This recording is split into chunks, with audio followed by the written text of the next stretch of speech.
So welcome everybody to the Spoken Word Workshop for Beginners. I'm Janet and I'm very thankful and excited to be able to facilitate this time for us. It's 2 weeks. This is our first week, which will be focused mainly on just the basics of writing and the writing process.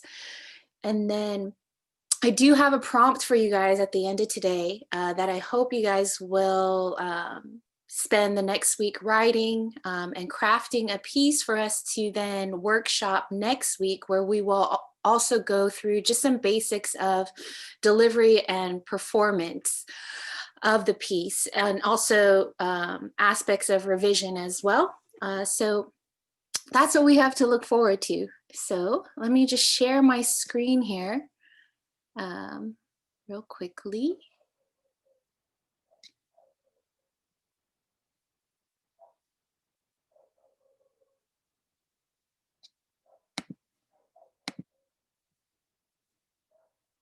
Okay, great. So I wanted to start off with just a simple definition of what is spoken word. So it is definitely poetry that is intended for performance. And so if you write poetry, that's wonderful. I've found, so for myself, I write both poetry as well as spoken word. And I've found that while there's a lot of principles that they have in common, because spoken word is poetry intended for performance, there's a whole nother realm and dynamic to think of as we are writing and as we are thinking about how is this going to be delivered in person. You have to think about your physical as well as auditory aspects of the piece as well. And so it just kind of opens up a whole nother dimension um, to the piece as well. Spoken word is, as a genre, is extremely broad and diverse. I'm sure over the past years, as it's become more and more becoming, I guess, more of a well-known art form. I think recently too on America's Got Talent, the winner was a spoken word artist. Um, and so there's such a wide range of spoken word performers and poets. And so that's also something that I really love about this genre, is that it's very broad, very diverse. Each individual can bring such a unique aspect to the poetry and to the performance. They have this genre does have roots in oral traditions as well, and it can encompass elements of rap or jazz or rock or blues or theater or storytelling. Again, it's so broad and diverse. It may also draw on music, sound, dance, or other kinds of performance in order to connect with audiences. And I think that's definitely a key piece of any performative, creative endeavor, is thinking about who are your recipients, who are you serving through your art, or what is your intended audience for the piece. And so thinking about how can my content, how can this message, what is the best way that I can connect with its intended audience by drawing upon all these different elements and tools that are available. Spoken word is also characterized by rhyme, repetition, improvisation, and wordplay. Wordplay, which we'll get into, and which can encompass so many different types of literary and creative elements also. What I also love about spoken word is that as an art form, it really was created in community, and it is generated by that by that community, as well as is a lot of other creative forms. And as we can see, it is a growing global genre. So that is kind of a basic definition, I suppose, of spoken word. Um, I kind of wanted to take a step back too and look at the role of the poet, or the role of the spoken word artist. And in a lot of ways, I feel this the same for any artist or creative person. I think one of my favorite quotes about poetry itself is by, I think it's either Sir Philip Sidney or Percy Bysshe Shelley, who said that poets are the unacknowledged legislators of the world. So, meaning that poets are kind of in the background. They're the ones who not just poets, but those who are in any kind of creative endeavor, they kind of really can, as much as they draw from culture, I think what creators create, the content of what they create, the just inherent strength that is in creative expression, actually can form and create culture and set certain value systems and popularize certain um, value systems as well. And so I wanted to just take a step back and think about um, the uh, the value of the literal spoken word, like the value of language, the value that our words have, the power that our words have as well. And so, what I think of often as a spoken word poet myself is that in many ways, there is a message that is burning on in my heart, or a story that I really want to tell. And so, in in my experience, a lot of times I've experienced the spoken word and the poetry itself being carrying certain prophetic elements to it. And so, what I mean by prophetic, I wanted to offer, I mean, there's probably so many definitions that we can look to when we think about the prophetic.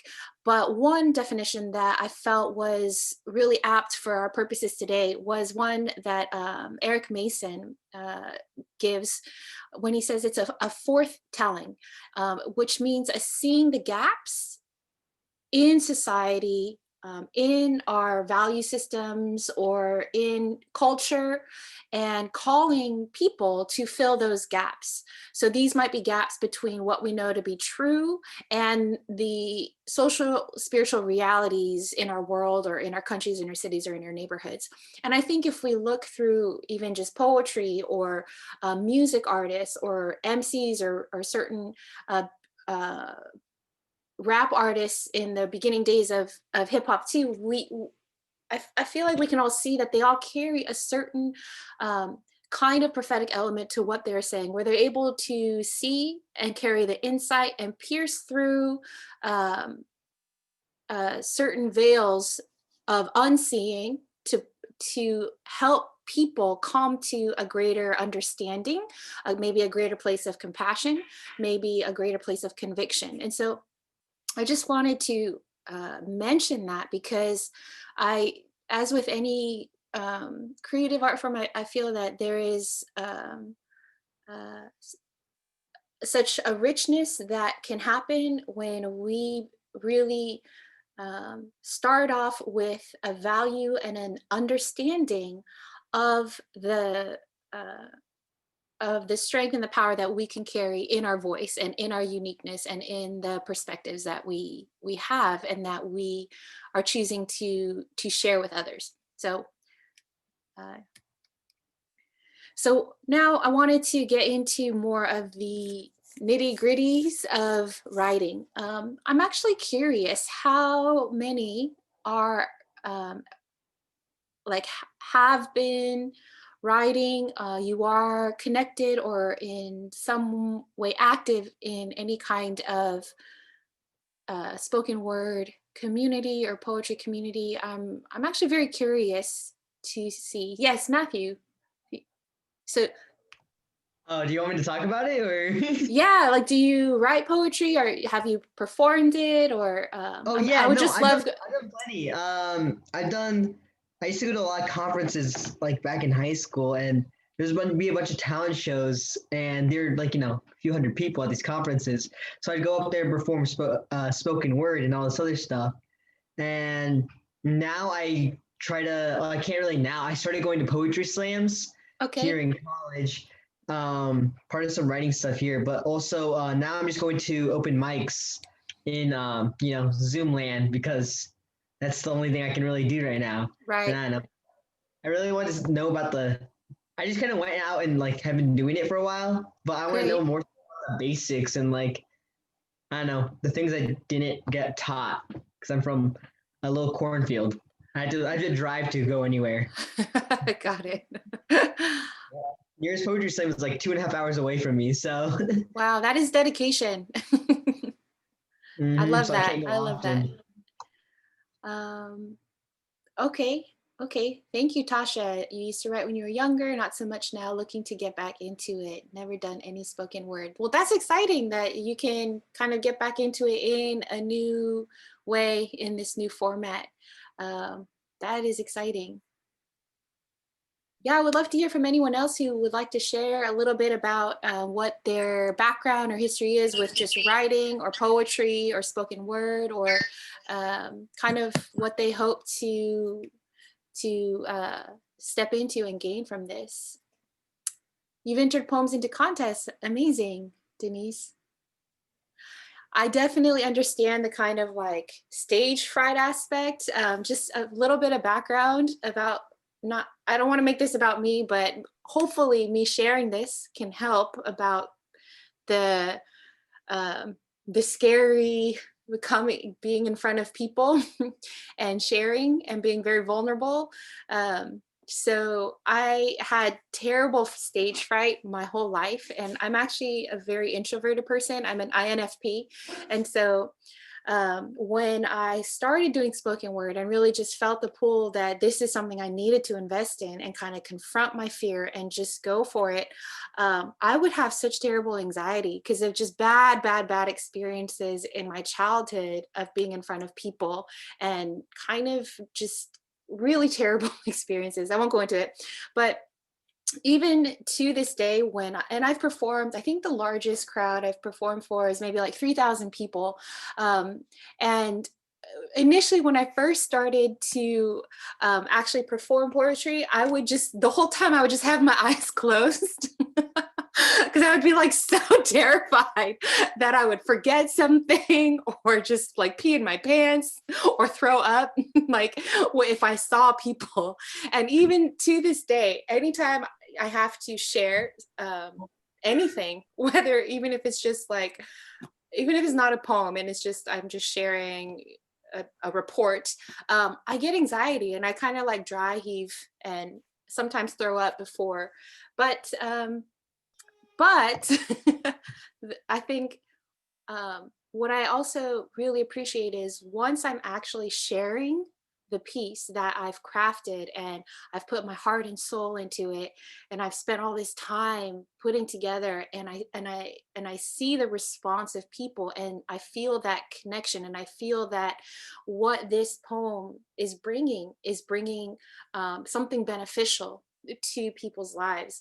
uh, Kind of, it makes it worth it. But yeah. Yes, Matthew, you look like you want to share something. Okay, I just wanted to share just because like I came from the exact opposite of you. I'm super extroverted. I'm a theater major. I'm all out there. Yet even I get scared to perform. Everybody, down to the theater majors, to the professional actors, to the person on the street, we all get scared to perform on stage. It just happens. I suggest like signing up for, especially now it's like Zoom. Like it's kind of sad, but another good thing about it is like these open mics, usually it's all writers and all people who are like new to this stuff or sometimes really old to this stuff. So they're super, super supportive no matter how you perform or what you perform. They're just kind of like, oh yeah, let's go. And yeah, it Yes. builds confidence. Thank you for sharing that. I do feel like a lot of these communities, and I know, Carolee, you're saying you shared that you're excited to find new ways to learn and get more connected. We are definitely all about wanting to connect and build community. And I love what Matthew shared is that a lot of times, I mean, we all can understand the anxiety. And so I do feel that it's a lot of the communities that do performing or creative, we're just very mutually supportive of each other, which helps so much. Um, and I definitely understand Denise. I mean, I don't know about.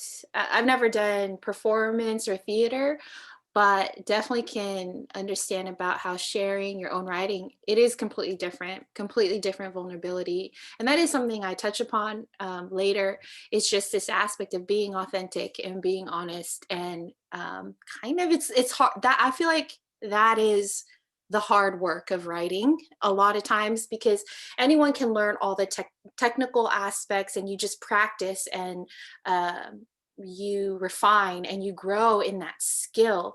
um, and so that just takes time, but I think the real hard work is the vulnerability, the authenticity, the digging deeper into my soul, into my thoughts, into honestly confronting myself, and putting that on paper. It's definitely a journey and a process. Um, Great. So thank you for sharing. We'll have more time to share too, but let me just pop back in to this. Um, okay, so um, we will then go through the writing process, and I wanted to share some tools, some elements of good writing, and also just the beauty of language. As a writer, I just enjoy language itself as a person. And then I wanted to take a look at, just give some tools and principles for revision, which I believe is such an indispensable part of writing, whether you're writing a poem or a spoken word or a speech or an essay. Revision is uh, an unskippable step. Uh, and a lot of times I find that when we are just starting out in a certain creative expressive form, we may stop right before the revision process and think that we have something that's final. And so my hope is that we can begin to create really good habits of writing where we don't stop before the revision process. And so maybe as we get into it, it'll become a little bit clearer what I mean by that. So the writing process, it's all if you have gone to any type of school or writing workshop, it's the same thing when they say the writing process. You have your pre-writing stage, then your drafting stage, then you're revising, and then you're sharing, whether that's as a publication or as a performance in whatever way. So pre-writing, what does that mean? For me, it's just a lot of idea formation, a lot of gestation, a lot of contemplation, free writing, journaling, sketching. I spend a lot of time personally in prayer, just because of uh, my belief system. And so in the pre-writing, sometimes it looks like nothing is happening externally, right? Because a lot of it is a life lived, and I'm just forming and formulating ideas and coming to realizations about life, about other people, about myself. It could be through a conversation that has sparked an idea that I continue to sit with, and that is all in the pre-writing. And then I might free write about it. I might do a brainstorm about it. I might just journal about it. I might just continue to think about it for 3 months before I ever get, or 6 months, or even a year. There's definitely been times when I've sat with an idea for a year or a year and a half before I ever even get to the drafting stage of whatever that seed or whatever that idea was. So in the drafting is when I begin to give shape and structure and form to that, amoebic idea that was there. And I think about even the delivery and the performance aspect of it if I know that this is going to be a spoken word piece. And then I get a working draft. And I would say that this draft, I would feel it's anywhere between 65 to 80% quote unquote done and finished. And then it goes into revising, where I'm just refining it, completing it. I'm digging deeper into these ideas that I've written down. And here too is where I pull a lot from my technical toolbox as well, of the elements of good writing, of style, of the beauty of language, of literary devices, of performative devices.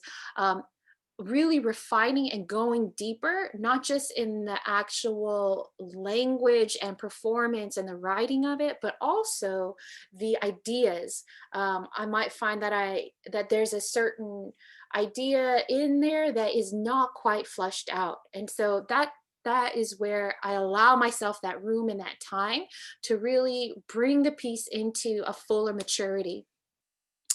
And then I share, which means, on paper it's one thing, in my room in front of the mirror it's it might be one thing, but then as a living piece, as a shared experience with with an audience or with and for myself personally, what helps me kind of curb the anxiety of performance is if I think about the audience more as people that with my creative form and expression I want to serve. I want to bring something of hope and of value to them.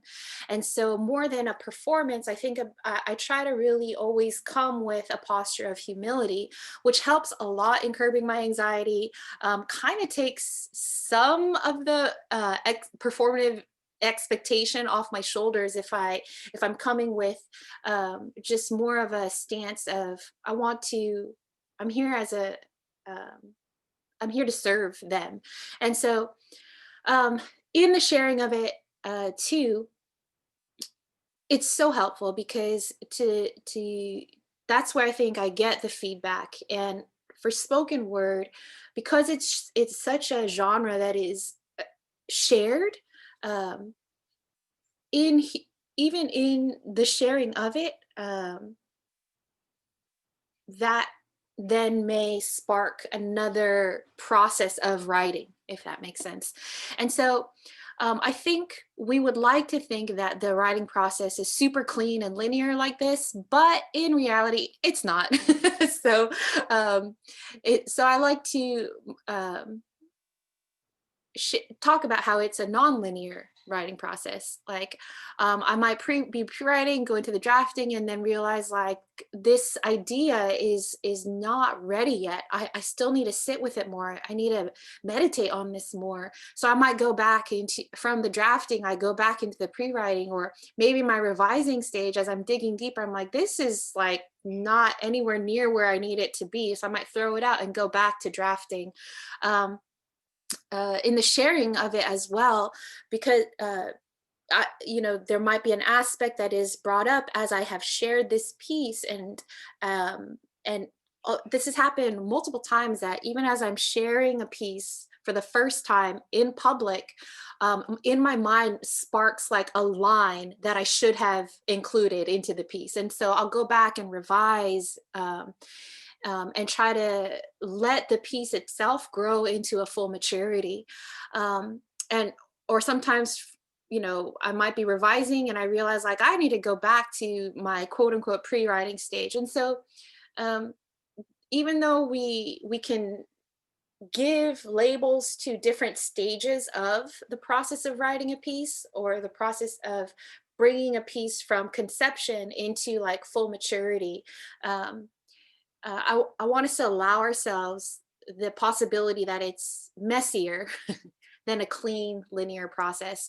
And for pre-writing, I would have to say that I am constantly actually in this stage. So um, as a writer, you have multiple pieces that you are working on, but I am constantly forming ideas, and these ideas are germinating, and some you know come out sooner than others. But so just wanted to share a little bit about that, um, and encourage us also if we and encourage us, I think, to get to know ourselves in that process of writing. I think everyone's writing process, even though we can make these generalizations that there are these stages, I do believe too that the more you write, the more you get to know yourself as a writer, and as a creator, you'll figure out too what is your non-linear process and what works best for you. And at times, depending on the piece that you're writing, sometimes it might be quicker. I've definitely written pieces where I was the ideas of it were gestating or germinating in me for years, and when I finally sat down to write it, it just would come out in 1 hour. I would have a drafted piece in 1 hour, and in the next hour, I would do the revision. And it might go through after that 2 or 3 revisions as I publicly shared them. And then other pieces have taken quite a longer time to even get to the drafting stage. So I think it just really depends um, on really the message that you are trying to share. So if we can go into some elements of good writing, these are some things that have really helped me as a spoken word artist to, and these are things I keep in mind not only when I'm drafting, but as well as when I'm writing. And these elements of good writing, they're so connected as well to our thought process, because if we, you know, sometimes we may not have a whole clear message or idea in mind before we start writing, and that's totally okay, because oftentimes it's in the process of writing that we actually clarify for ourselves what it is that we're even trying to say. And so these elements of good writing are so connected to even that whole process of thinking through, what is it that I'm really trying to express? What is it that I actually really feel? What is it that I actually really believe? And so with these three areas, being specific, of showing, not telling, and of being authentic, it's not just good writing, but it also lends itself and pushes us to think even more specifically and clearly about the idea of what we're trying to convey. So when we're being specific, just in a really technical terms, use concrete nouns and specific verbs, right? So for example, the verb to walk is, pretty standard verb.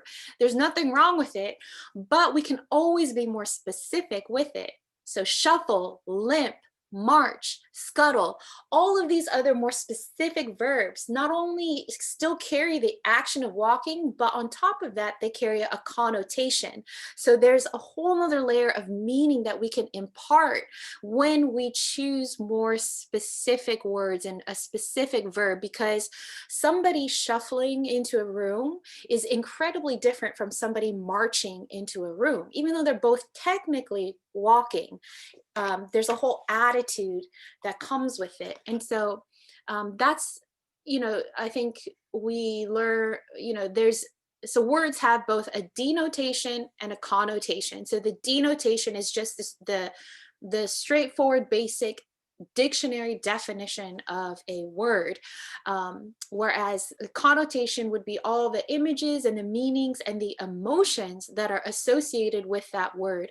And so when I say, like, let's use concrete nouns and specific verbs, that's helping us get deeper into what are the emotions that I want to bring into this piece. What emotions do I want to emphasize? What emotions do I want to de-emphasize? What areas of even tension do I want to bring into this? And this can be done with becoming more specific with the actual words that we use. Um, Another example of a noun, of a concrete noun, um, I'm sorry, of a specific noun. So we have, like, a general noun of man or woman, but again, we can become more specific. Like, is it like an acrobat or a mayor or auntie, right? Concrete nouns also meaning things that you can tangibly and physically touch and see. So an abstract, as opposed to abstract nouns. For example, happiness would be an abstract noun because you can't tangibly touch it or eat it or smell it or see it. Um, but a concrete noun could be like, pen or pencil. And then even in the concrete nouns that we choose, I would encourage us as much as possible to be specific. So again, cup is great. And there are definitely times when maybe you intentionally want to just say cup because you want to be a little bit more general, or because it's not that important of a detail. But if it is an important detail, maybe we can think about, oh, what's a better word for cup? A goblet, a cracked mug, totally different tone and ambiance than that you're setting. Other areas where we could be specific, just names, places, and times, and just descriptive language, adjectives and adverbs. My general rule of thumb is that if I can accomplish with one concrete noun what I instead of like an adjective plus a noun, I always go for the better noun than a pairing of adjective and noun. Um, unless I need the adjective noun pairing uh, to unless I have a different kind of purpose and intent there. Is everyone doing okay? I know this can get like super technical, but as far as like basics, I really felt it was better to get maybe super nitty gritty as much as possible than not. So, okay, great. Let's go to show and don't tell. Um, okay, just gotta check the great. Thank you for the encouragement. You guys are very encouraging. Um, Show, don't tell. We have heard this probably since you were in kindergarten, right? Like your first writing assignment.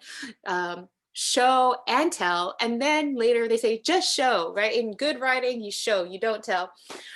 So what is the difference? So tell would be like Garrett is a sad, lonely man. He sits by himself in his room. Showing would be Garrett doesn't blink. As the day turns noon, curtains drawn, hush. Even the dust doesn't stir. And so that's a difference between showing and telling. Telling would be like, I am happy, I am sad, I am angry. These very simple declarative sentences. Showing would be then it requires more digging, more description, more really getting into that emotion and visualizing it and writing that visualization down for the recipient, for the one who's reading or hearing. Um, my caveat with show don't tell is to tell infrequently, intentionally, and only when absolutely necessary. Um, so again, there are times when the telling works in combination with the context of what you've just written, right? Um, and we could go even further into this and talk about like the different diversity of sentences and combinations and whatnot, but in terms of spoken word and poetry, there are times when, because spoken word is a form that is heard and seen, it's different from engaging with words on a paper. And so if you had a whole spoken word that is just so much descriptive showing, um, you want to also be able to share spoken word in a way where the audience can actually digest it. So that was one feedback that I got very early on when I was doing spoken word, because my background is in poetry writing and literary analysis. So man, I could give you a spoken word piece so chock full of literary devices. But what I had to learn was that in spoken word, sometimes, a lot of times, that may not work because the audience just can't keep up and they get hearing fatigue, listening fatigue. And so I needed to give these moments of rest and pause, and these moments of just super obvious statements like I was tired. And because there's a performative aspect to spoken word, these sentences don't need to fall flat because of the way you intonate it, or your delivery. So I just wanted to give that caveat, even though as a rule of thumb, every writing workshop will probably tell you show, don't tell. My caveat is do it intentionally and when necessary, and in balance, and not super frequently. So again, everything in balance with each other, depending on the message that you want to write and give and express. And then we touched upon this too in our conversation, just this aspect of being authentic and how this is probably the one of the most unnerving aspects of sharing anything publicly. But I want to encourage us, be authentic, like just feel freedom to be yourself and have confidence in your unique voice and perspective. Because sure, all throughout history, billions of people have written about love, but they may not have written it in your unique voice and from your unique perspective. And sure, you may share some similarities in your perspective with others who have gone before you or your peers, but in your voice, that's what I want to encourage when I say, let's be authentic. And so that requires this quote unquote hard work of vulnerability and honesty and of digging deeper and of also having a measure of compassion and grace for ourselves too. And knowing that I don't have maybe all the deepest insights um, about love. I might not have all the deepest insights about whatever theme or topic, um, but I do have something, and um, and to just have confidence in that.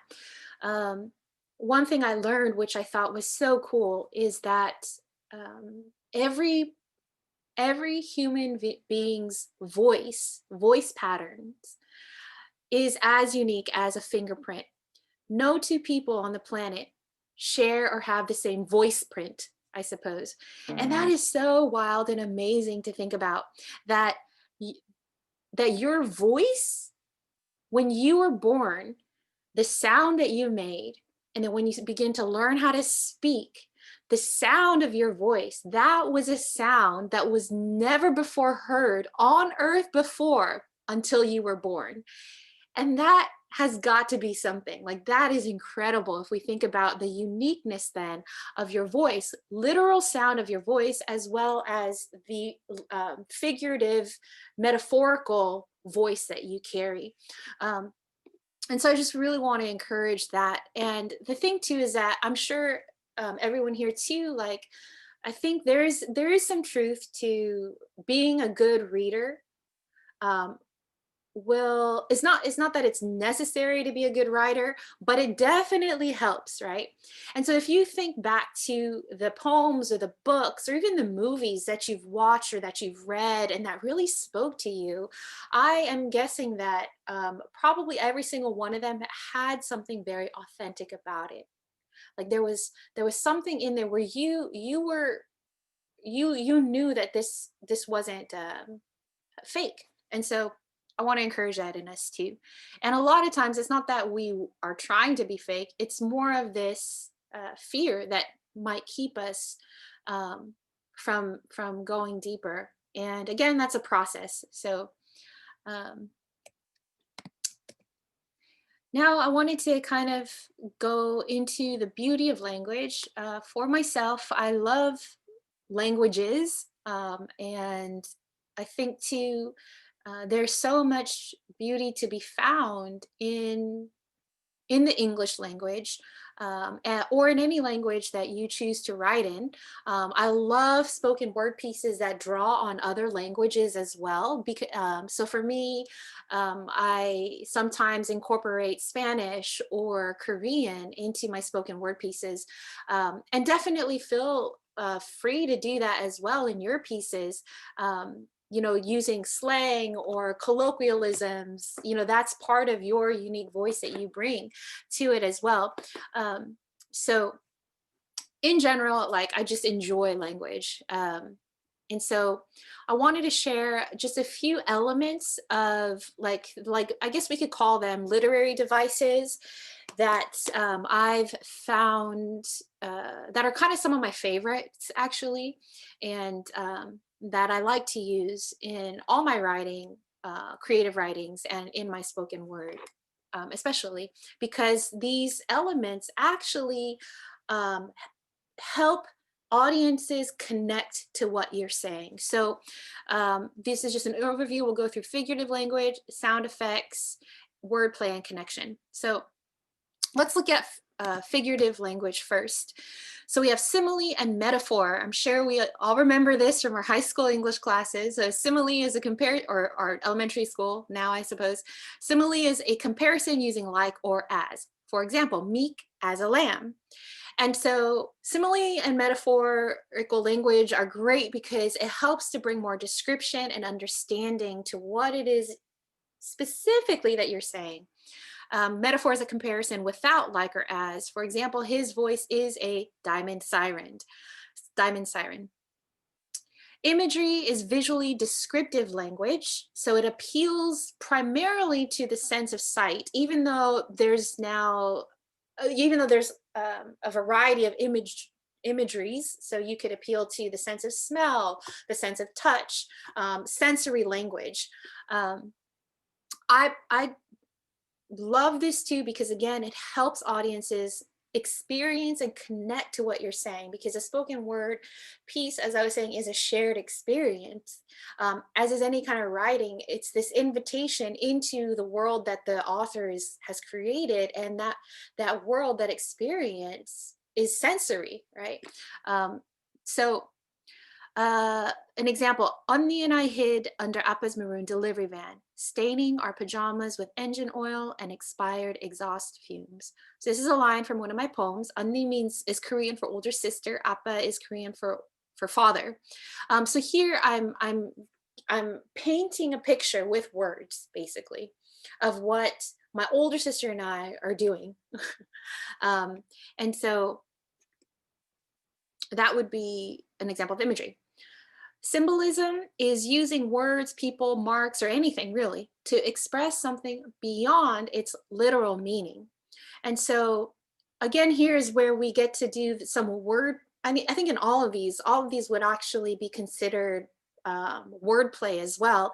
But I think with symbolism, it's fun because we can play around with the denotations and the connotations of words. So remember, denotation is the actual dictionary definition of a word, whereas the connotation of that same word is all the emotions and uh, images and other connections that are in that word. So the example, again, from one of my own pieces, loose the chains around your neck. And so there's a we can take this literally as there's literally a chain around your neck to loose. But the symbolism here, when we think about a chain, the connotation of a chain is something that limits us, that imprisons us, a place of oppression. And especially if it's around your neck, there's this feeling of suffocation, of silence, of disempowerment. And so the symbolism of the chain around your neck, and then the symbolism of loosing, of getting rid of that chain that's around your neck. So this is symbolic because it goes beyond a literal meaning of literally having a chain around your neck.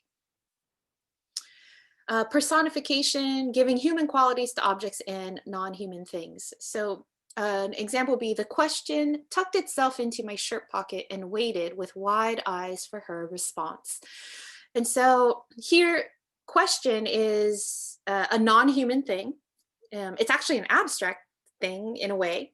But here, when we personify it, we're giving it these human qualities, but it also animates the thing that we're personifying, and it gives it like a will, a desire, and it creates layers of meaning in that way, because in this example, we can feel like the curiosity and the anticipation, and all kind of like the emotions of that, versus if it was just the question was there, like I asked the question. It's not as informative or evocative. So these are like four elements of four tools that we can use, that I've found to be really fun and effective as well. Now I wanted to get into sound effects, that I just put it all into this category of sound effects, which is very important, especially if we're talking about spoken word, because it's a genre that is spoken, that has an audio component to it, that has a physical performative component to it. And so human beings, like, we respond to music. There's sound and rhythm and music and song, everywhere, right? With or without instruments, right? Like even the sound of a fan going, there's a certain rhythm to it, right? So like music, and there's musicality in our reality. I didn't mean for that to rhyme. So when we think about, and there are definitely devices that appeal to the inherent senses of uh, rhythm and melody and music that every human being carries. Um, so, four of them that I want to share. Alliteration and consonants is just the repetition of consonant sounds. Alliteration refers to when they come mainly at the beginning of words, but repetition of consonant sounds. So, for example, swimming in a sea of similes. So here, actually, this line uses not only alliteration because of the repeating s's and m's, but it is also actually an example of assonance, which is the repetition of vowel sounds with swimming, the eyes in, and then you have the eyes here, as well as the repetition of the E sound, sea of similes. This line too actually contains rhythm and rhyme, because all of these sound effects, you could actually put them under this category of rhythm and rhyme. So assonance, another example: arise, prophesy, life to dry bones. And so here you have the repetition of the I sounds. And what I like about this example too is that it's about sounds, right? So you have arise, which is an I, and prophesy, which is a Y, but it's the same sound. It's the repetition of the vowel sound. So we can think about, how does our piece sound? How does this line sound?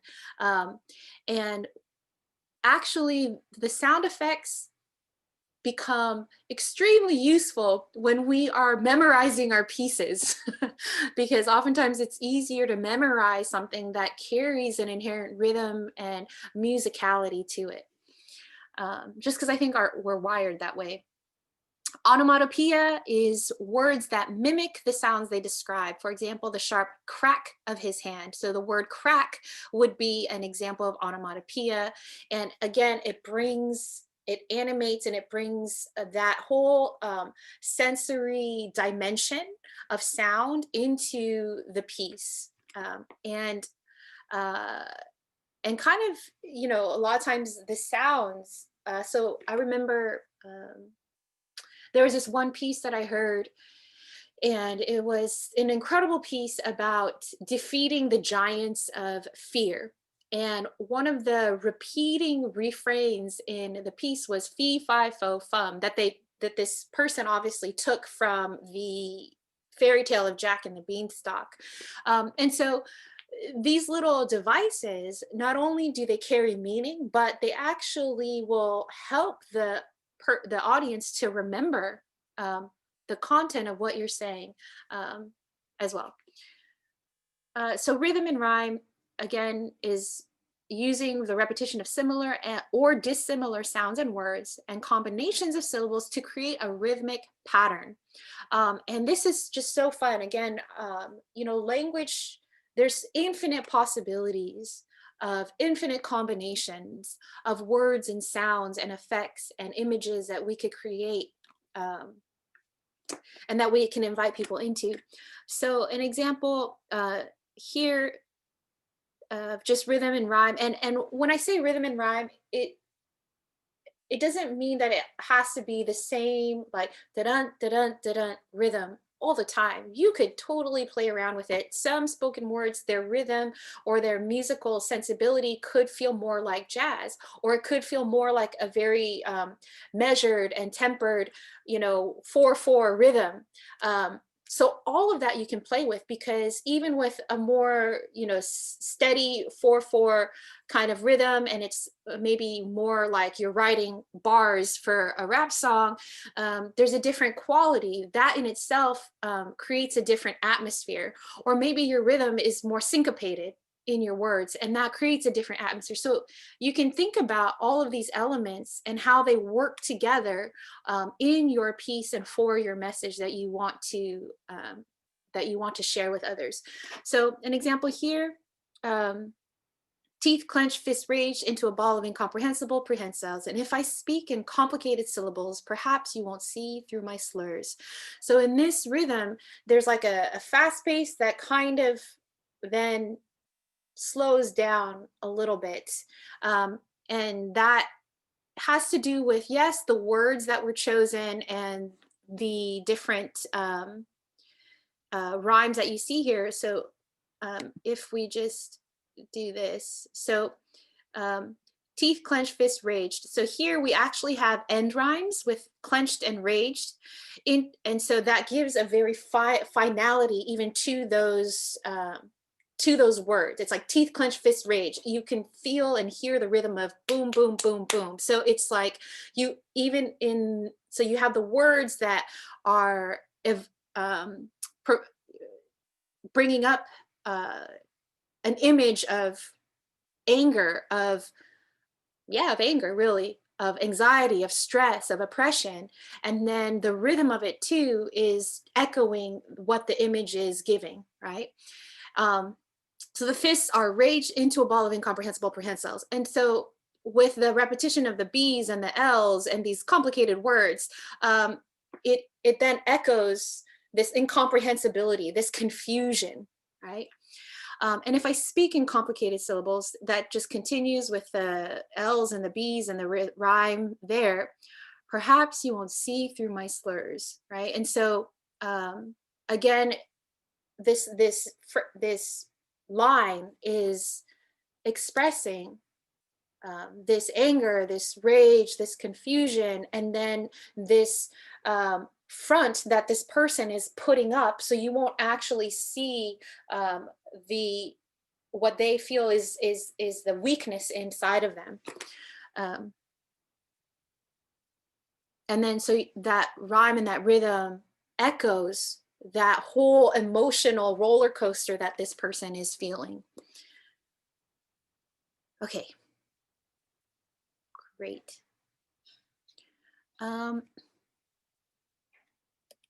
Oops. Sorry, don't know where we are. It won't go. Oh, here we go. Okay. So the last area for the beauty of language is wordplay and just connecting with people, with your audience. And this is like a super, super broad category. Again, with wordplay, honestly, everything I've shared could probably go under wordplay. It's such a broad term.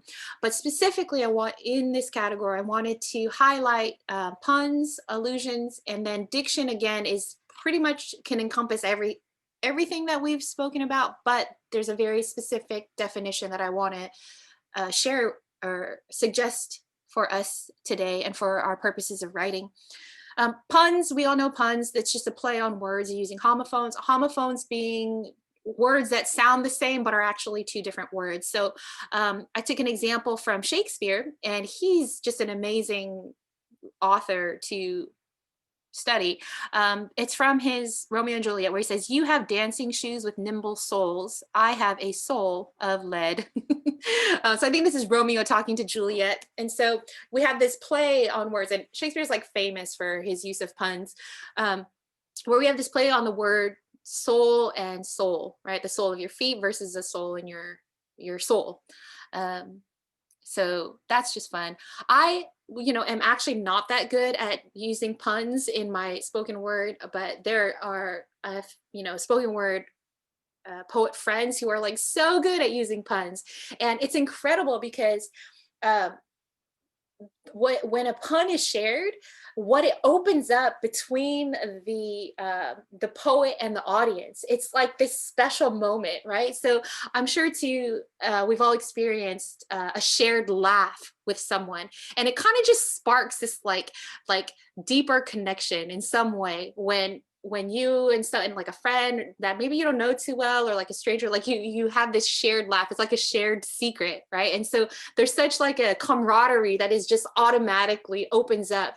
And so I've seen some of my friends who are spoken word poets that I respect very much, and they are so good at using puns, and I just see the audience like blossoming open, because of their ability to connect, and they're so and that friendliness then, and that invitation of come and like let's share this secret, and so and it's just so fun, right?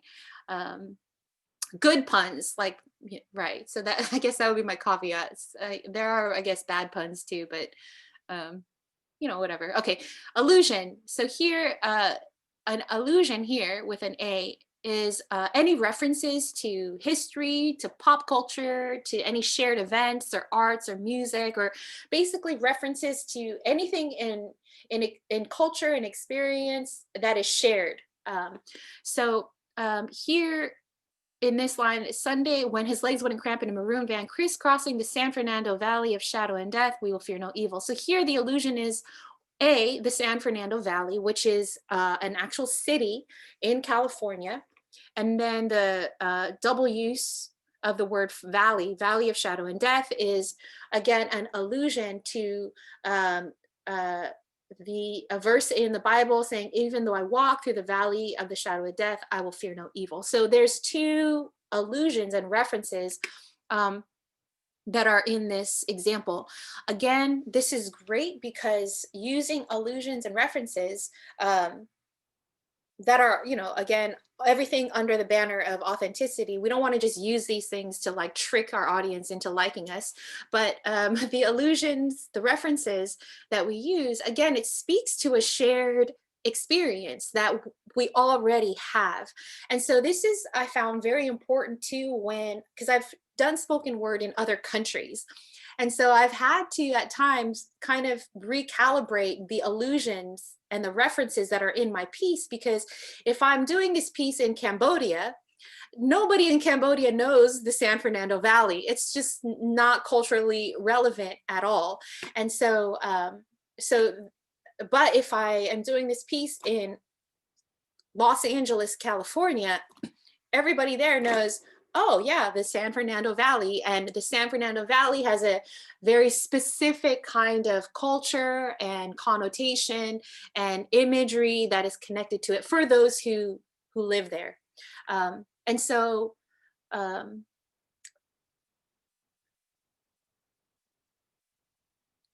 being aware of that too, I think, is very helpful when we are writing.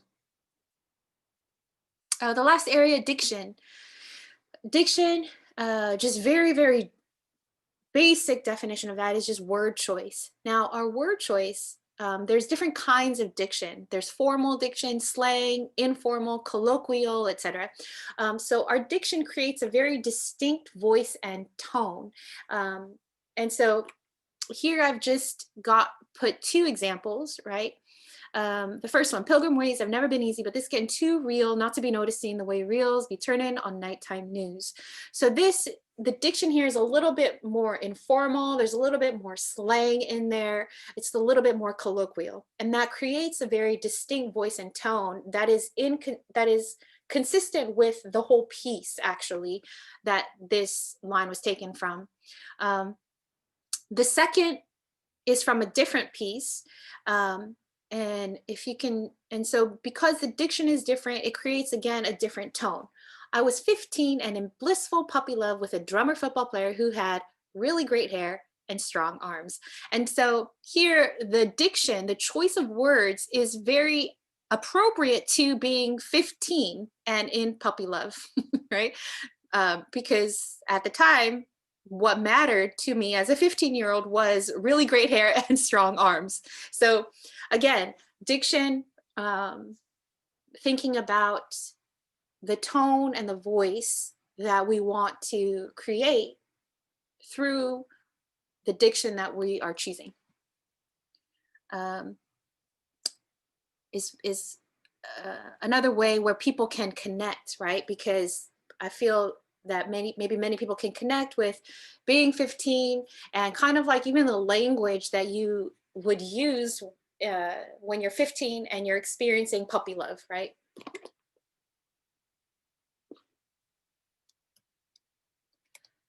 Great. Up to this point, are there any questions? I just want to pause, take some questions before getting into revision, and then our assignment, or our recommended writing prompt. So let me just stop real quick and look at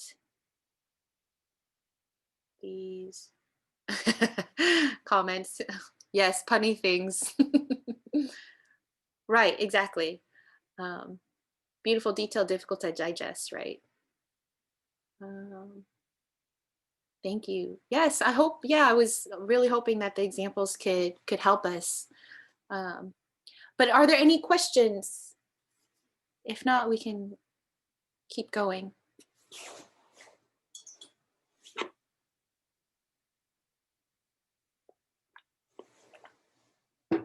Okay.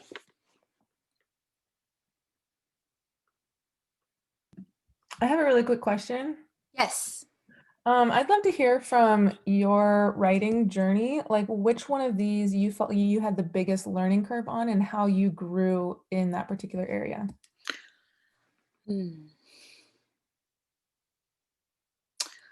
I would say it was kind of interconnected with the show Don't Tell, I would say, because I tended to put in massive detail without enough telling. And so people would just kind of get lost in all the details. So I would over detail, I suppose. I would over, it would be like sensory overload. So that was the most common feedback that I would get, was that it's like so much. It's like someone is making me eat a whole cookie that's this big. And so they, you know, a lot of feedback is I loved it. It's so good, but it's just like, oh my God, I need to stop and take a breath before you feed me more. And so that was probably, and still is, to be honest, kind of my learning curve. Is to learn how to love and be kind to the people who are listening. And so so figuring out like what is the pacing, when do I need to just do bare bones, less is more. um, and that's always hard for me because I am actually a very visual person, so when I write these things I actually see them. And so so it's hard to to walk that line of wanting to be true and authentic to what I see and what I want to express, but also with that position and posture of I'm not here to show people I'm so awesome. It's because I want to honor the piece that I'm writing and honor the person who's giving their time to sit and watch me, oftentimes maybe paying money. And so I want to honor them and also be a service to them. And so that's like a good place of tension, I think, for me. So that's probably been the like general learning curve, is just that walk of like authenticity and humility and confidence. um, the other one is puns. I'm like not good at puns. And so and then probably diction as well, because diction speaks so much to your voice and your style. And so a lot of my spoken, like if you kind of look at the progression of my spoken word pieces, I think you will be able to see a marked like progression of the tone in them. Not necessarily like what right. And so I think just as I've grown and matured maybe as a person, um hopefully I've grown and matured as a person, that's definitely changed some of the tone of my spoken word pieces. So for example, um one of the first spoken word pieces that I wrote, I shared some of those verses with you, like teeth clenched, fists raged into a ball of incomprehensible prehensiles. And if I speak in complicated syllables, perhaps you won't see through my slurs. That was one of the first pieces that I wrote. And so the diction in there, because I had in that time in my life been very much immersed in a hip hop community. And so I think a lot of that influence, a lot of that influenced the texture and the quality of my spoken word. Whereas if you look at some later pieces, they're more, the pacing is slower. I take more time. There's more long pauses.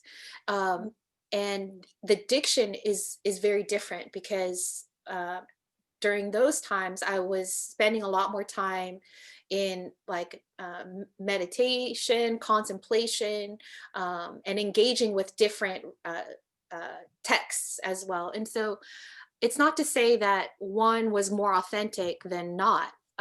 They I think because we're multifaceted people, we may come up with spoken word pieces that in their tone and quality sound very different from one another, and yet it's still us, right? Because we are multifaceted and because we have also a process of growth.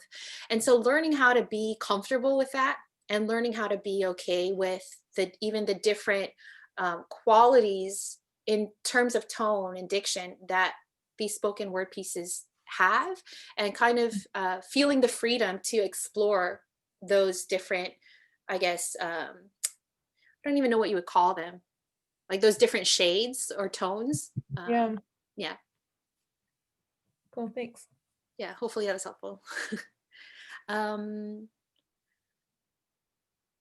Oh, Denise. So Denise asked, my own question is that I allude to jazz quite a bit. It's not a genre I listen to, don't like rap. Is it a necessary component to like that kind of music, like hard rock and alternative?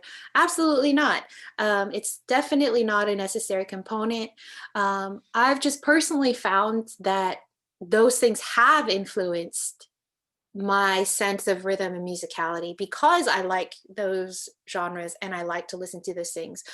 But I think if those aren't genres you listen to, but you listen more so to alternative or to classical or to country, then I think that's beautiful. I think that then the musical sensibilities that are inherent in those musical genres, I think it's good and it's okay to let that also influence and affect your writing. And I think in some ways it's unavoidable too, that those genres will affect your writing. And so, yeah, definitely not a necessary component.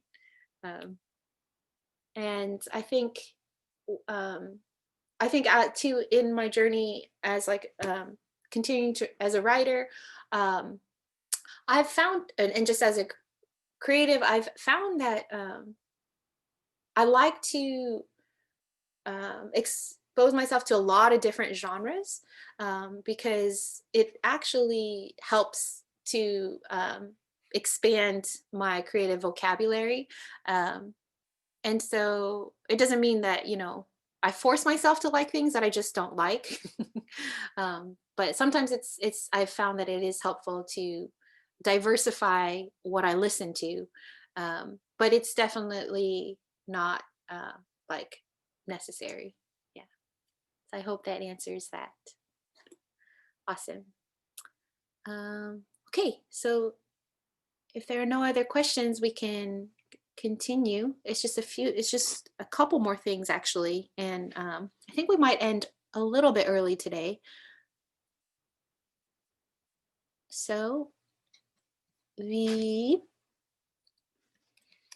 just wanted to share about revision, which basic definition of revision is the process and act of re-examining and making alterations in order to improve upon what we've drafted.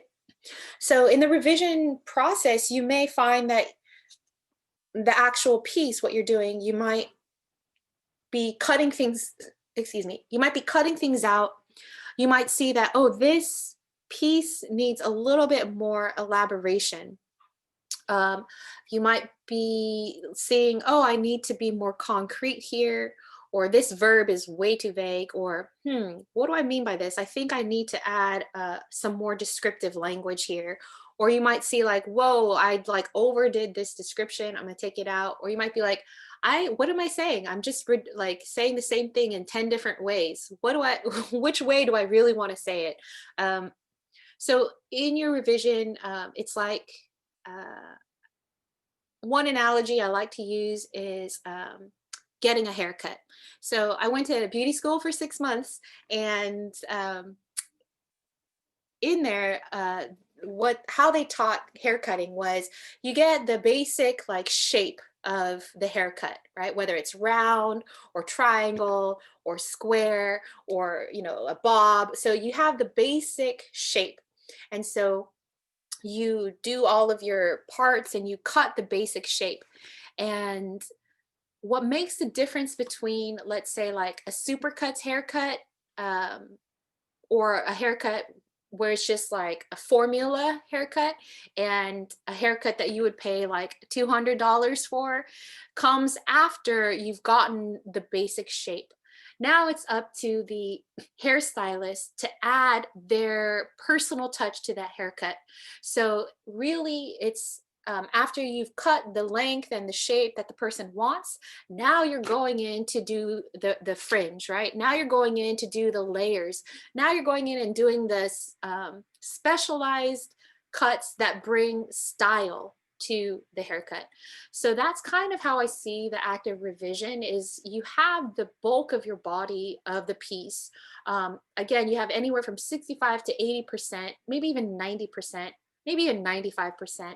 And you're just adding like the final touches that takes your piece from supercut to your piece, right? That takes your piece from, not that it is generic before revision, because you've already put so much of yourself into it, but it really then kind of settles it into something that only you really could have written.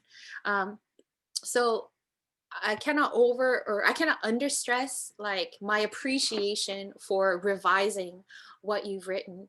A lot of times when I've worked with writers who are just starting out, it's like they sit and they draft a piece and it's a poem and it's lovely, and they say, this is my final piece. And there's something in me that wants to like really say like, oh, like, sit with it a bit more, because I just feel like there's much more richness that can be drawn from it if you allowed yourself and the piece the space and the time to dig deeper.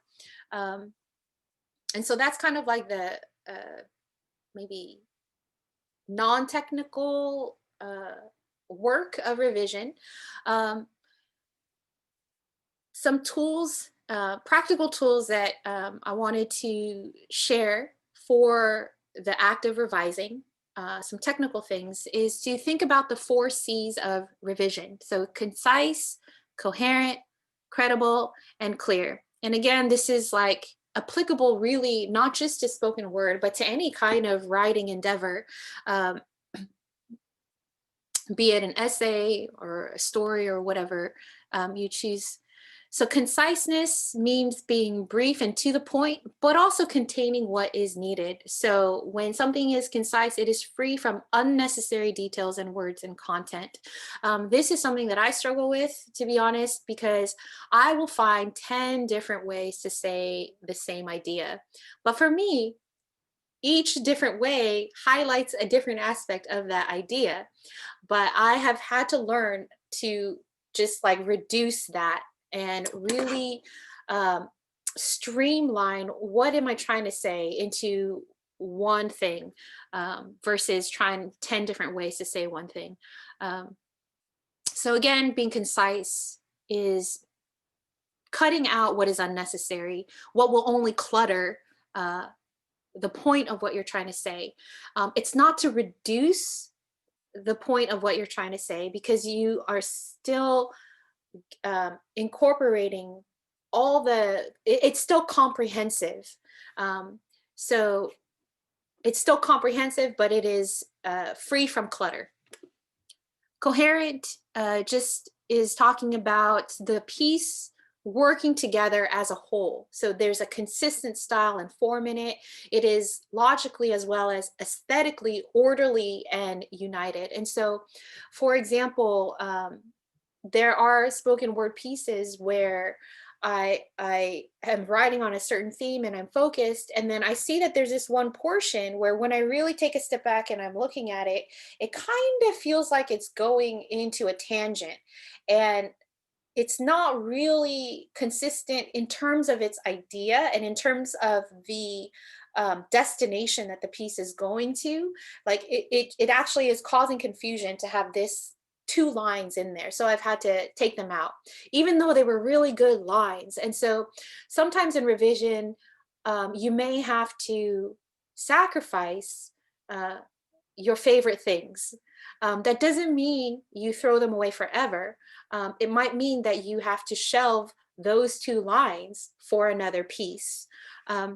So really thinking about the coherency of your poem, where all the ideas, and all your words, all your lines, all your phrases, they work together as a whole. Um, if there's any part of it where, right, so even if it's a piece about randomness and arbitrariness, there's still going to be a coherency to it, or there still should be a coherency to it. And again, this is all like for effective communication. Credible is just speaks to being convincing, worthy of belief or confidence, and trustworthy. So this can work on a very practical level. So for example, there was a piece that I did that I wrote in 2019 for a huge event in Korea, and it was about it had a lot to do with the state of Korea and kind of some of the challenges that South Korea faced as a nation. And so I had to look up statistics actually, because that was part of me explaining some of the situational, social, historical context of South Korea. And so I had to do research. I had to make sure that my statistics were updated and correct, and that I wasn't creating a whole spoken word piece based off of unfactual, fake things. So that's just a very practical aspect of being credible, is actually literally making sure that if you are referring to historical events or facts or statistics or whatnot, that you just double check those things, because that will speak to the credibility of the piece itself and also of you. Another layer of credibility is just, I think, actually, it's probably just that, but I think it also is maybe connected to the aspect of just being authentic, um, um, and being honest. Um, Another C of revision is clear, and that's just about using words effectively, eliminating and changing vague words and phrases, and just being clear in meaning. So I find this a lot of times, for example, when um, uh, somebody was working with somebody recently on helping them revise some things, and they were saying like that this is what it they kept using the word blessing, right? And as we were going, and they keep using this word, and I was like, but they connected it with a bunch of other vague notions and vague words. And so I finally asked them, I was like, what exactly do you mean by blessing? Because you're using it to refer to so many different things that I can't actually really grasp what you mean when you say that was a blessing.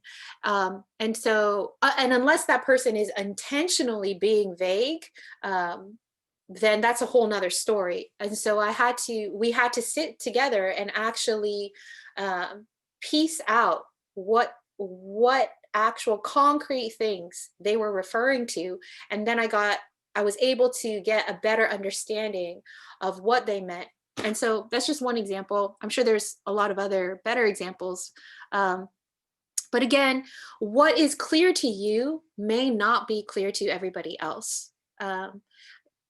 So even if because again, when you're sharing a spoken word piece and there's multiple people from multiple backgrounds and different worldviews and perspectives, so we have to not make an assumption that everyone is going to automatically understand what I am saying, or that everybody automatically has the same relationship with certain ideas as I do.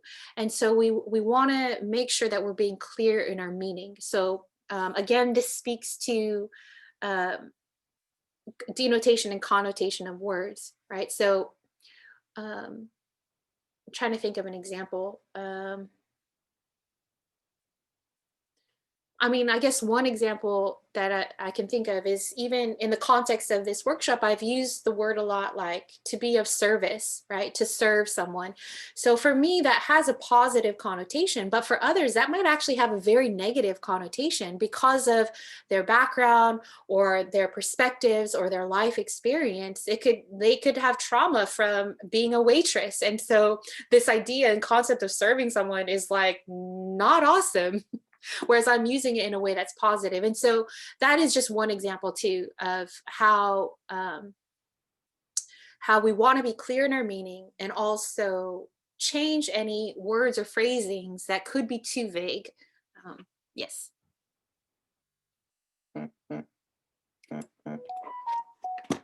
Okay.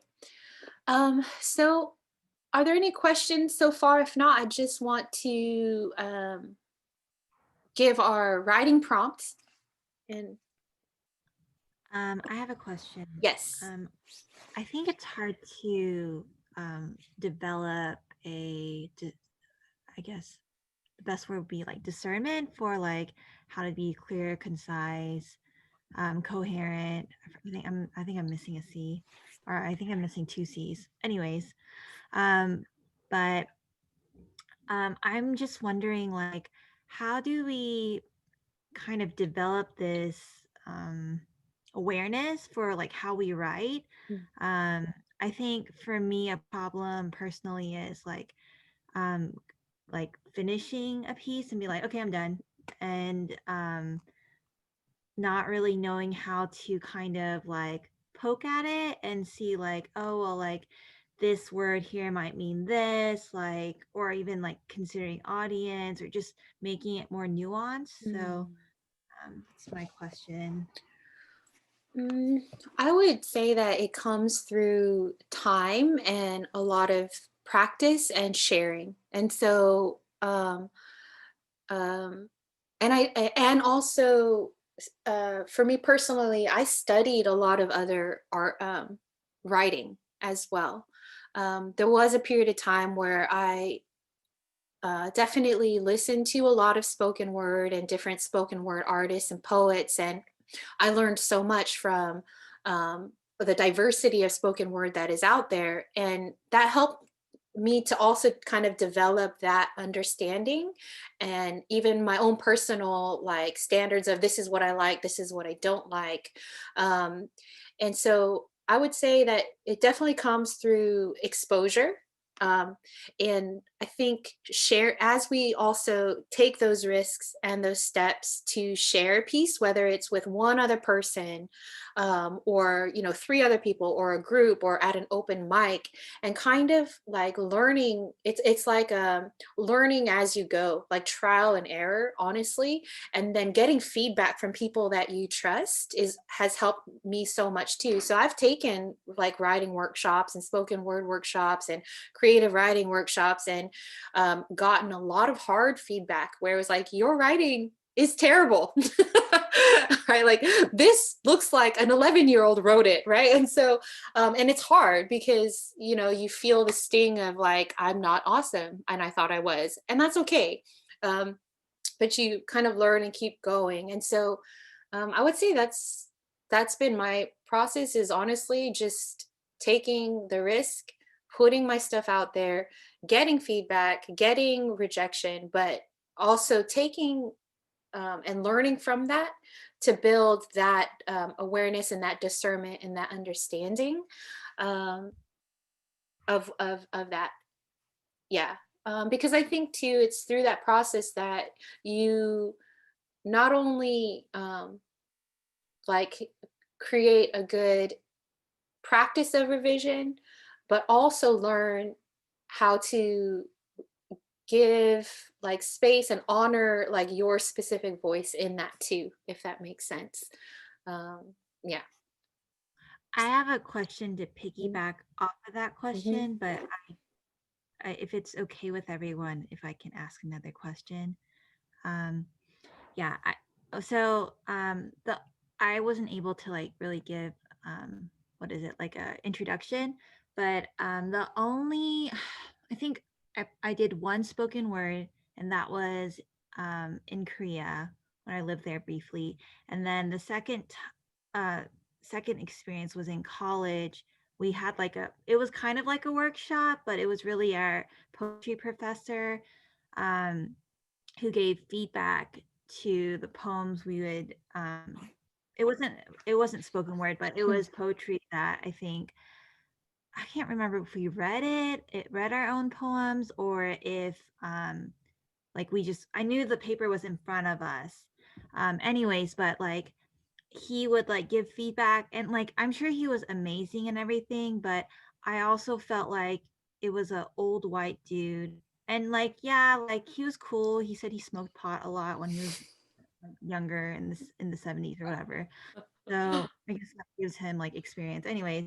But like it felt like very awkward because it was like a old white dude telling quite a different crowd of people, a lot of people of color actually. And like I'm from the South, so like I don't, there's people of color, just it's a little bit more white prominent here too. So anyways, like how do we like get connected to like workshops, or like I'm kind of like scared to connect with workshops here because I'm wondering like what if they're like again like very like white male dominated, which like I'm sure it wouldn't happen, but like I mean I personally thought other people's poems were really great, but apparently it wasn't. So anyways, um, Yeah, I definitely think that's something that's like such a good point to bring up, is like who and what. And I think this is very applicable to like any kind of learning, is like who we choose to learn from. And so I guess that's kind of what I wanted to highlight, like that tension of learning from, those who have been in this and who have been doing this, learning from those who've gone before, like learning from the canon, right? Learning from those who are saying this is what works, but also not, but also appreciating that you already have something, right? And so, sure, what they say, like they might be the quote unquote experts or the professor or the teacher or the leader, but I'm going to take it with a grain of salt, right? I'm going to take what really helps me and what feels and what is like rings true with who I am. And and so it's like this tension of I want to be, humble in learning and receiving from those who have invested and who have paid their dues. But I also want to um, appreciate and honor like the unique voice that I'm trying to cultivate in me too. And so it definitely is this place of tension. And I love that you bring up like this awareness of, okay, this person may not really see me or see this whole other range of experiences, and so they can't really speak to it, but maybe there's something else then that I can gain from them, and just kind of leave all the rest. And so that's kind of my approach as a student to anything, is being like meta aware, right? Of like, okay, this person, I can learn this from them, and I'm open to learning more, but I'm not going to expect from them something that they maybe like don't have to give, and that's okay. And so I think now maybe on a practical level, there are like a lot of, I don't know if there's like a lot, but even in my community of spoken word artists, I think in the past couple months, I remember two of them doing spoken word offering spoken word workshops, in the last couple of months. Um, and I think their range of experience as spoken word artists is like very long and very like solid. And so I think I I can try to make a list maybe of resources. You know, there's like button poetry, I know. There's a lot of online, I think, workshop and spoken word communities as well. And then even for us too, one of the things that I was curious about is if, if anyone here was interested in at some point beyond the 2 weeks, doing something that's more intensive, right? And so because this is a 2 week kind of beginner, it is something that I was thinking about, if there is enough interest, to do another series where we're actually workshopping specific pieces, and maybe even at some point we can curate, online poetry reading or open mics or something. So that is something too that is something I was thinking about, just to create another space and resource for this type of thing that we could grow and learn in that kind of discernment and writing and performing as well. Hey, Awesome. Carolee would be I'm gonna interested. interject Yes, here for a second yes, too. yes, please. Okay, first off, good essay to read. MFA versus POC. Good paper to read if you want to know about how MFA students in the fine arts, especially creative writing, have to deal, especially being people of color, being taught by, white people in a white community, surrounded by white people in the MFA program. A lot of good papers on that. Second off, there's some really good, like, again, we're in a Zoom land. Everywhere is on Zoom now, even open mics. I'm not sure if y'all are okay with it, but can I post a link of where I do some of my open mics? Okay. Okay. There you go. That's the one I do. And this one's out of East New York. I'm from Iowa. I'm not anywhere from New York, but like I've only been to New York like once in my life, and that was like for a day. But you just like go to these events. They have events, they have open mics sometimes. Just look around. There's so much out there online right now that with different people, especially in the cities. Like I'm from the cornfields of the Midwest, where it is white as snow here during the summer. Like you gotta find people where you can find them type of deal. Yeah, absolutely. And I love that you wrote the New Eurekan. That was actually one of my first exposures to spoken word because I lived in New York in my early 20s. And I worked and then after I like finished school, I worked for an arts in education organization. And out of the same space, they ran a program called Youth Speaks that was started in San Francisco that later turned into Urban Word, that later turned into Brave New Voices, which is an organization that works with youth slam poetry. And they would have, the New Eurekan is like a historical, one of the birthplaces of slam poetry, actually. So that is like an amazing connect that Matthew gave. Open mics Yeah. every Monday for poetry and Thursday for any writing. So see me there. Oh, awesome. Okay. Are you there every Monday and Thursday? Pretty much. It's like Okay. you guys sign up 24 hours beforehand, or like it opens up 24 hours prior. Usually, sometimes the timings are off, but it's kind of like the first 25 are guaranteed a spot, and then there's like 10 waiting lists. So you got to That get is in. But awesome. usually, especially on Thursday, usually you can get in. So, but then it's like cool because then a bunch of people are there. They're all like sharing. They're all like, Yeah. "Hey, yeah, you're here. You're back. Awesome. Let's hear it." And yeah, it's a nice community. Awesome. Thank you. Thank you for the link. Yes.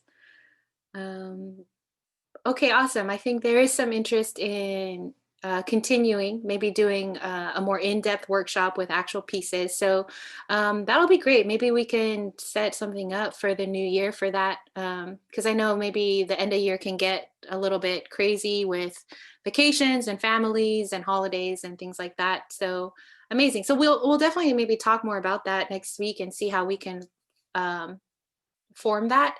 And then Denise asked, what would be an ideal length for a spoken word poem? That I would say is completely up to you and completely up to the piece itself, like what is it that you want to convey. A lot of pieces I've heard are maybe like minimum a minute and a half, I would say, to 2 minutes. I've written a piece that's 13 minutes long, which is harder to manage because that's 13 minutes of like having to, you know,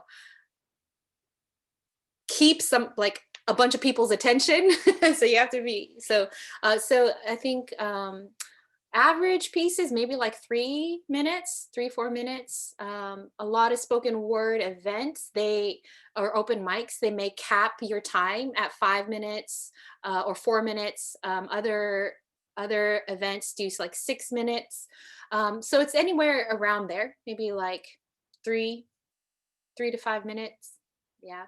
What we'll do in our workshop is I've asked for a 1 to 2 minute piece. If you go a little bit over, that's fine. But minimum, I think 1 minute. Um, I had a friend once who did like a 10-second piece. And so, but it was really just a statement that they had to make, but it was like so good. So it's really up to really what you want to say or what the piece is trying to say, I would think. What strategies do I use for remembering really long pieces? This is such a good question and definitely something that we'll get into more next week. But just real quickly, what I do is I handwrite the piece. And I might handwrite it. So after I've got it to the written point where I'm like, I feel good about this. This is actually part of my revision process is the memorizing of it. Because so I'll handwrite the piece like a bunch of times until I feel like I got a really good copy. And usually it's on one sheet. I try to fit it all into one sheet of paper, if possible. With a 13-minute piece, impossible. And then I will read it and record myself. And then I will listen to it. And so my memorization is because I have written the piece out and it's like in my own hand, and I usually use blue ink because blue is supposed to help you memorize better. And it's usually on a blank piece of paper, not on lined paper. And then I will read it and record myself, listen to it. And then as I'm listening to it, I will visualize the written portion and I'll break it down into chunks, into pieces, into a logical breakdown of the piece itself, according to the flow of the piece, if that makes sense. And next week, I'll do a better breakdown with an actual example and kind of walk us through maybe like what literally a memorization process would look like for me. And so that's generally how I do it. And then in even the memorizing of it, and what's great too about recording it and listening to it is that it's in that piece too where it's a different experience to then listen to your piece, because then I can see like, oh, that didn't really work, or oh shoot, I need to add something there, or oh my goodness, this really cool like sound effect I could make and I didn't even like see it when I was writing it, but now that I'm listening to it, I hear it and I want to do that. And so it just kind of opens a great realm when I do it in the memorizing. So awesome. So I wanted to now share the prompt for this week. So a 1 to 2 minute piece for this week. I would love if we could spend some time in the writing process, responding to any of these prompts. If you have something that you've been working on or that you feel like I really want to do this, definitely go for it. You can choose your own as well. But this is, you know, for those of us who need prompts. And please bring the draft with you next week. So here's 5 different ones you can choose from. You could do 1, 2, all of them, as just as long as whatever it is that you are writing, you're giving it the time that it needs for the draft. Number 1 would be Ode to 2020, a thank you note. Again, you can approach these prompts in any kind of way or tone or whatnot. Number 2 would be to my future child, if you don't have children yet, or to your child if you do have children. One thing to remember, one thing to forget. If you don't plan on having children, but you like this, you could say to my past self, or you could really address it maybe to anyone. Just one thing to remember, one thing to forget. You can address it to your grandma, to a sibling, however. Number 4 would be a lament for, and you could insert anything in there, whether a person or a place or a thing or an event, whatever you would choose. And a lament is when we're mourning something. Number 5 would be portrait of whatever. It could be a portrait of something. I just put some abstract things in there because I felt like that would be a more fruitful exercise, where we could really actually implement some of the literary devices and elements of good writing to try and create a portrait of something that's abstract. But you can just as much do something that's very concrete. You could do a person, however, whatever you want to put into that blank. So these are the 5 different prompts. And all of this, I'm going to send this presentation as well as the recording of this video in an email. And it might take me like a day or so to get that email out to you guys. So you'll have this all, but if you wanted to screenshot or jot this down, I'll keep this up for a little bit longer. And just a 1 to 2 minute piece. If it's longer, like, don't worry. I think 1 to 2 would be the minimum though, for these to respond well, I think, to these prompts. And it just encourages to really like implement and practice going through the writing process and going through and seeing where you can work on the writing of the piece. Yes. Great. Are there any final questions on anything that was shared today, or on next week, or on the prompts, or anything?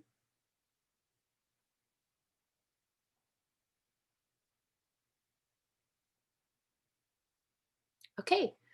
If not, then I think we can end today 10 minutes early. Yay.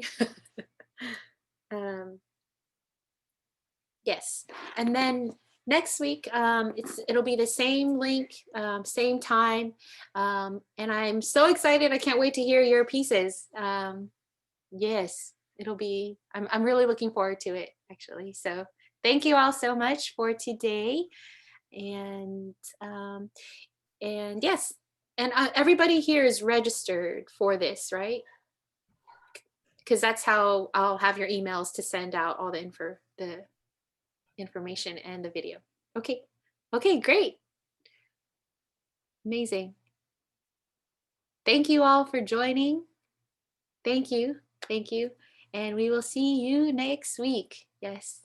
Thank you. Zoe. Do you know the people in this room? I only know Ellie, Sarah, and Carmela personally. And admin is also Ellie.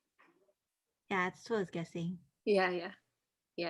And then Chell, she came to another event of ours, so that's how we know her. Oh, it's Chell. It's not Shell. Okay. Oh, maybe it is Shell. Maybe I'm Well, pronouncing it wrong. I don't know, because I was wondering if maybe it was like I don't know why I thought it was Shell. I knew it was a C, but Yeah. sometimes some languages they make it an S. S, right? Oh, you're probably right. It's probably Shell. Yeah. Oh, let me stop the recording actually. Or